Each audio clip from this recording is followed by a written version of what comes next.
Hi everybody, I got my Houston Astros shirt on today. Go Astros.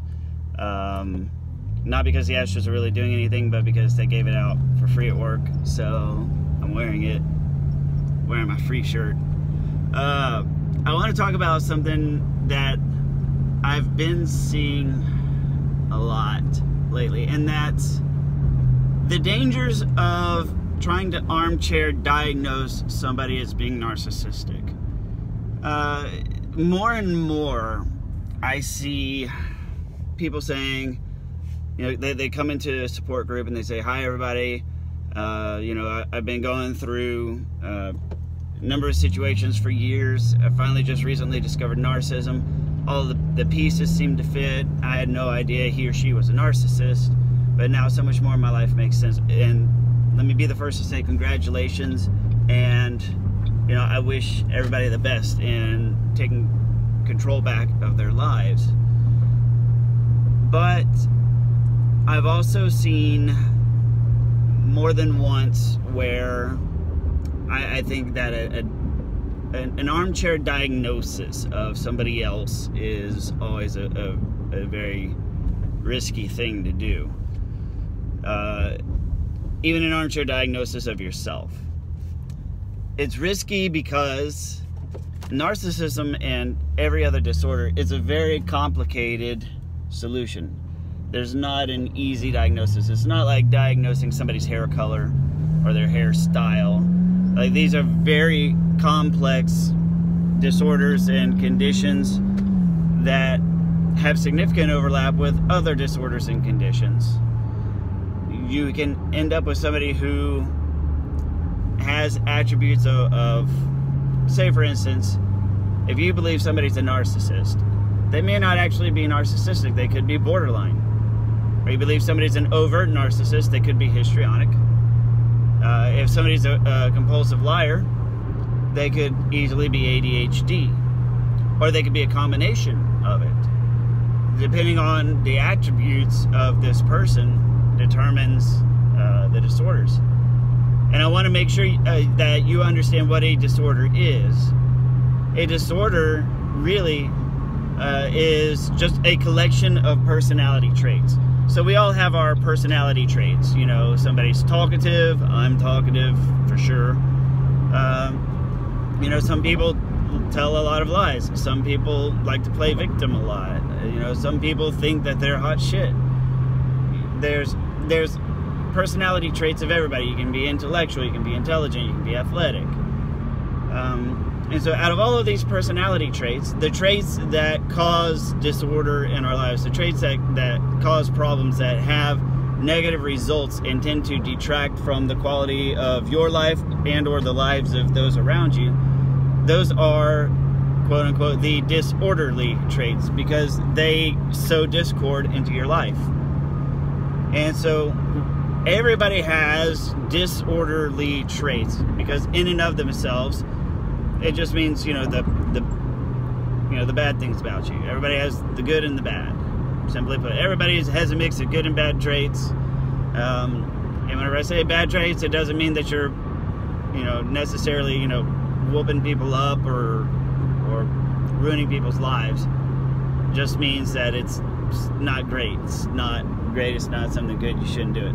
Then within that category of behaviors, the disorderly traits, there's some that are really, really bad for people. And so books like the DSM-5, the go-to Bible for everything that's personality disorder.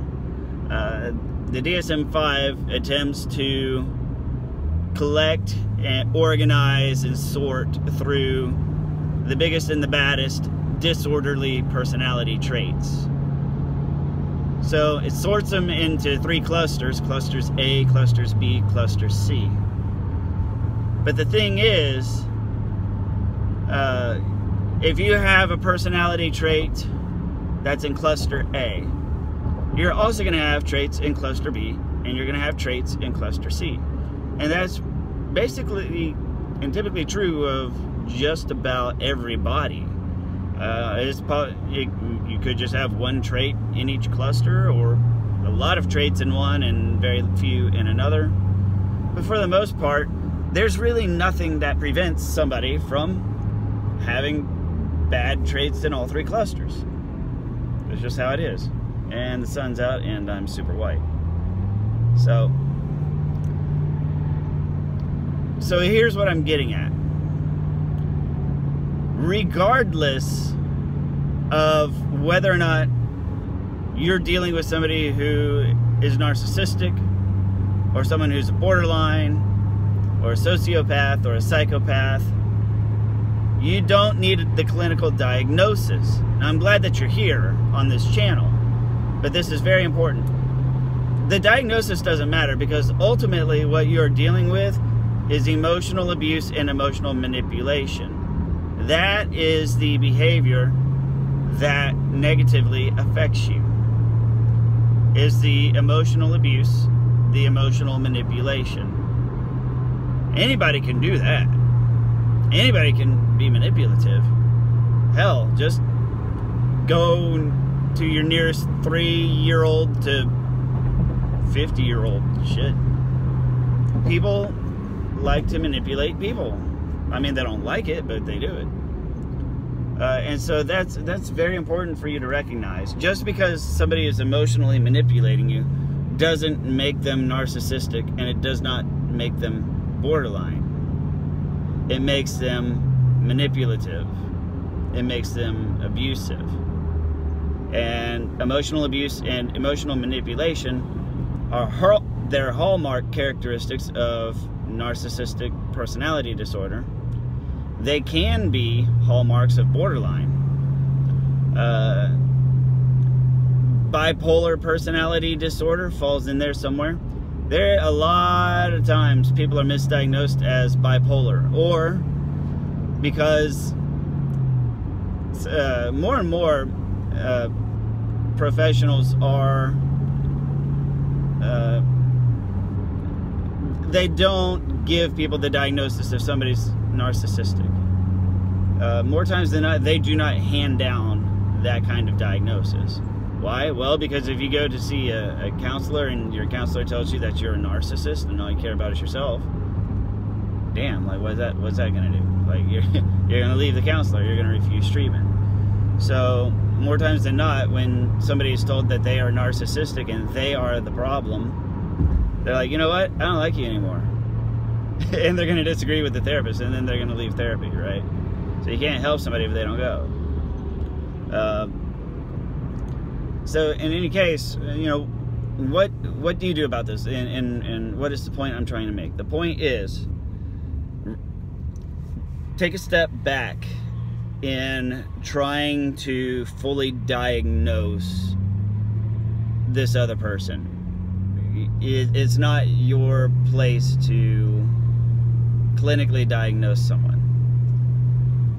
On the other hand, study up and learn about all these various related disorders that come with emotional abuse and emotional manipulation as a hallmark characteristic. You know, there's several major ones. There's narcissistic disorder, borderline disorder, sociopathy, psychopathy, histrionic personality disorder, bipolar personality disorder. OCD people can kind of do it. ADHD people with their impulsivity can do it.